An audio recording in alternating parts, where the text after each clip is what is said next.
Weather maps, also known as the synoptic chart, are an example of an isoline map. Isoline maps are made up of lines that join points of equal value. Contour lines drawn on a topographic map are another example of an isoline map. Weather maps use lines called isobars plus other symbols to join together lines of equal air pressure. Today, most meteorologists use the hectopascal for measuring atmospheric pressure. Many weather reports to the public use the millibar. 1 hectopascal equals 1 millibar.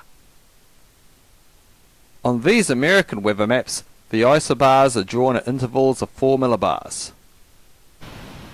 1013 millibars is the average sea level air pressure.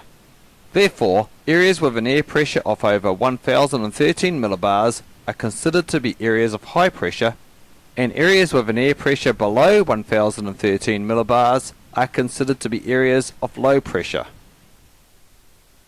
On a weather map, areas of high pressure, or anticyclones, are identified by a letter H.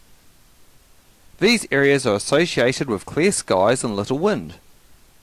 Areas of low pressure, or depressions, are usually identified by the letter L and are associated with rain, clouds, and high winds.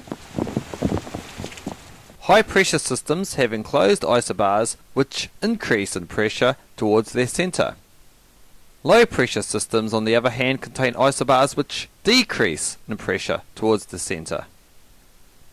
When isobars make a sharp bend around a low, this bend area is called a trough. One of the main symbols employed on a weather map is called the front.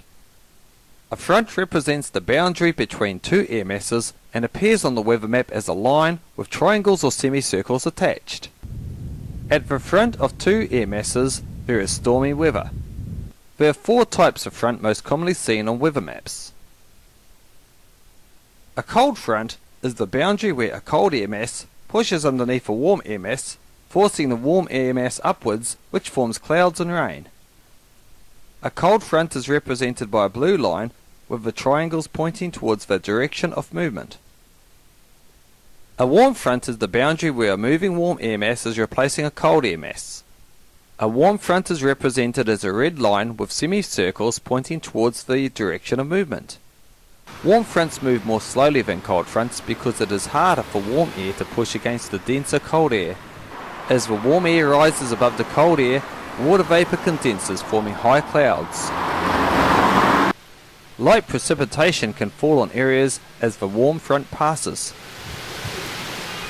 A stationary front is the boundary between two air masses which are not moving. Neither mass is strong enough to move the other. Therefore, a stationary front can be pushing back and forth over a given area for days. A stationary front is represented as an alternating warm and cold front symbols. An occluded front is a composite of two frontal systems that merge as a result of occlusion. Cold fronts generally move faster than warm fronts, therefore the cold front will overtake a warm front and force it aloft. An occluded front is represented as a purple line with triangles and semicircles. Weather maps also show wind conditions. Wind is the movement of air.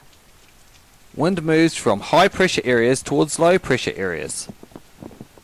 Winds do not travel in a straight line due to the Coriolis effect. This effect is created by the rotation of the Earth. The Coriolis effect deflects wind to the left in the southern hemisphere and to the right in the northern hemisphere. Thus, in the southern hemisphere, wind flows clockwise around low pressure systems and anti-clockwise in high pressure systems.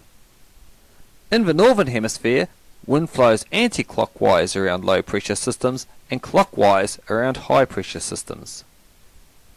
Generally, wind flows towards the center of low pressure systems and away from high pressure systems. When isobars are close together, wind is strong. When isobars are far apart, wind is weak.